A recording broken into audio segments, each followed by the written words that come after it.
যত দিন যাচ্ছে তৃণমূল নেতাদের দুর্নীতি ততই প্রকাশ্যে আসছে।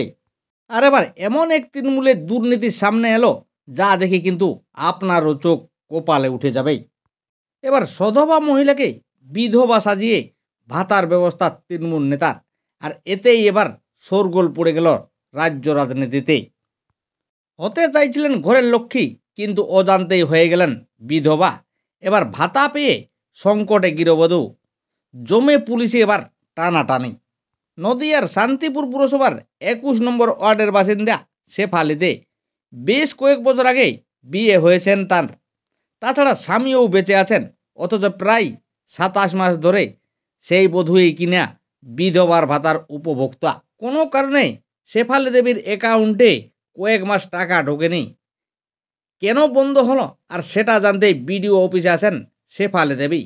এরপর শান্তিপুরের বিডিও সাহেব ওই মহিলার আর্জি খতিয়ে দেখতেই পোর্টালে চোখ পড়তেই বিডিও সাহেবের কিন্তু চক্ষু চড়ক।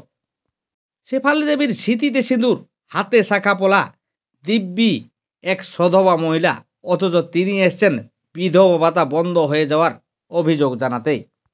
এরপর বিডিও সাহেব ওই ভদ্র মহিলাকে চেপে ধরতেই সত্যটা ফাঁস করে দেন। ভদ্রমহিলা জানিয়ে দেই ৩,০০০ টাকার বিনিময়ে বিধবা ভাতা পাইয়ে দেওয়ার ব্যবস্থা করেছেন স্থানীয় এক তৃণমূল নেতা উত্তম দেবনাথ। তবে এই ঘটনাকে কেন্দ্র করে বিরোধীরা কিন্তু তৃণমূল সরকারকে কটাক্ষ করতে ছাড়েনি। স্থানীয় বিজেপি সাংসদ জগন্নাথ সরকার বলেন, নিজেদের লোককে পাইয়ে দিতে তৃণমূল জীবিত মানুষকেও মৃত বলে ঘোষণা করতেও দুবার ভাববে না।